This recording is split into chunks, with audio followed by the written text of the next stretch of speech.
No vídeo de hoje eu quero trazer um formato um pouco diferente. Vai ser uma pauta que vocês já conhecem, mas nós vamos falar ainda sobre terapia. A primeira vez que eu pisei num consultório de psicologia foi com uma psicanalista que, coincidentemente, na época, eu não associei o nome à pessoa. Mas quando eu entrei no consultório dela, foi uma experiência muito importante para mim, que eu guardo comigo até hoje. E tem muito a ver sobre os processos e as relações que eu estabeleço com as pessoas e comigo mesmo. E que, ao mesmo tempo, foi motivo de resolução de muita coisa e também acarreta muitas culpas em outras coisas também, que é a responsabilidade. Depois dessa vivência que eu tive com a minha psicanalista, a primeira psicanalista na época, foi muito importante porque na primeira sessão, que não aconteceu sessão, mas aconteceu um corte, aí a psicanálise vai trabalhar com as suas próprias ferramentas, mas esse corte aconteceu antes mesmo de eu entrar no consultório. Lembro que eu cheguei por volta de 5 minutos atrasado no meu primeiro atendimento. Eu tentei abrir a porta, só que não funcionou, estava fechada. E uma das coisas que eu lembro que na hora que eu sentei na antessala, que ela abriu a porta, eu falei para ela: "Nossa, eu tô 5 minutos atrasado." E ela falou: "Sim, você tá correto. Até o próximo atendimento." Nessa hora eu fiquei pensando: "Nossa, por que isso? Para que isso? Por que que isso vai me servir? Por que que ela tá me tratando assim? O que que eu fiz de tão grave?" Eu comecei a levar para um lado pessoal. E a grande questão foi no segundo atendimento que eu me propus a não faltar esses 5 minutos. E ali, durante o desenvolvimento das sessões, eu fui entendendo que não era só sobre 5 minutos. Era sobre o compromisso que eu tinha colocado para mim mesmo diante daquele horário. E que, claro, que várias outras adversidades poderiam acontecer, cada um ali estava cumprindo o seu papel, ela de profissional e o meu de paciente. E o meu de paciente era que eu lutasse pelas minhas necessidades emocionais, para que elas fossem amparadas ali naquele momento. Não só emocionais, mas ao mesmo tempo de um início de um processo que eu mal tinha entendido, que já tinha começado até então.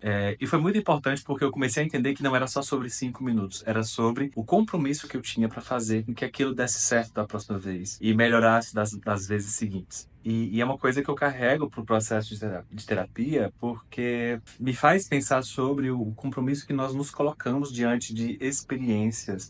E muitas vezes a tendência que nós temos, ou que você tenha, e que eu ainda posso ter também, e não me exumo dessa falha, eu sou ser humano assim como todos, da gente terceirizar essa responsabilidade para as outras pessoas, como se elas tivessem a obrigação de sustentar e amparar uma necessidade que é nossa. E ninguém tem essa obrigação. Existe sim uma cordialidade, existe um favor, um companheirismo, um entendimento, mas para tudo isso vai ter um certo limite também, porque é aí que, se a gente puder falar, o narcisismo ele precisa ser quebrado. E é uma coisa que faz com que você se depare com a realidade hoje em dia, né? Parece que as pessoas, de uma certa forma, elas não estão buscando relações que as amparem minimamente. As pessoas estão procurando relações que as amparem dentro de um escopo muito maior que elas colocaram como importante para elas próprias. Ou seja, elas não estão abrindo mão daquilo que é flexível,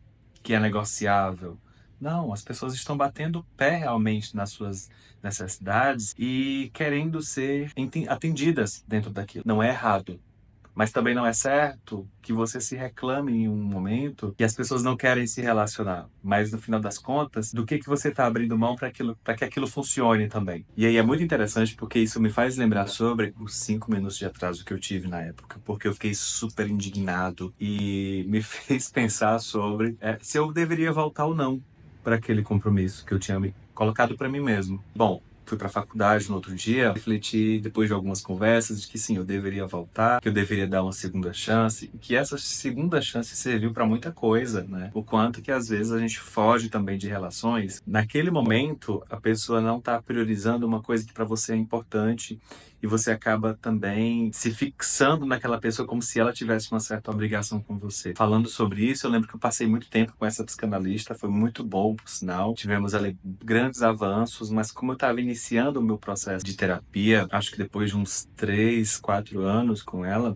me propus a me desvincular. E em busca de outros profissionais também, afinal de contas eu queria provar, entender mais outras abordagens, entender outras condutas também. Eu ainda não estava fixo se eu queria atender ou não pela psicanálise. E foi muito importante para ter outras vivências também, né? Entender as relações, elas passam por esse mesmo critério, por esse mesmo crivo, né, de que você não precisa depender de uma única pessoa, mas você pode ter outros olhares, outras perspectivas, com a permissão de um regresso. O que é que eu quero dizer com isso? Que você pode sim conversar com outras pessoas, de que você pode se relacionar com outras pessoas, entender, ouvir outras perspectivas, mas você precisa ter o seu próprio filtro. Esse filtro precisa fazer sentido para você. E assim como acontecem nas próprias distorções cognitivas, como a gente entende na terapia cognitiva comportamental, não dá para ser preto ou branco, não dá para ser 8 ou 80, não dá para ser a todo momento tudo ou nada, e as coisas precisam ser dialogadas pelo meio termo. E você é o meio termo de tudo isso. É você quem é o termômetro de tudo isso. E é interessante ver que todo esse processo, né, que é a vida de fato. Acho que o maior divã ou cadeira para você sentar e pensar e refletir é a própria vida. Se você for ver, se você fosse atrasar 5 minutos para uma sessão,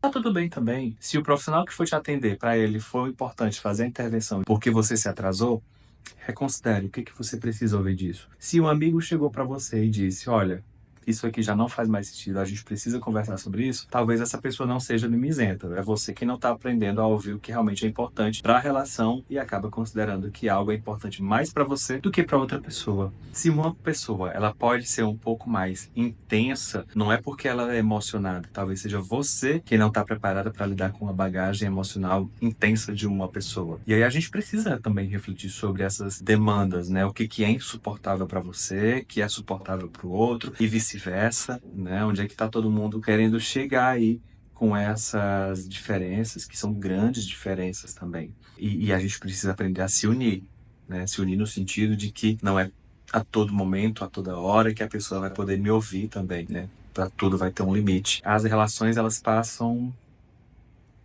pelo mesmo crivo, pelo mesmo critério, pelo mesmo olhar. E esse olhar unicamente é seu.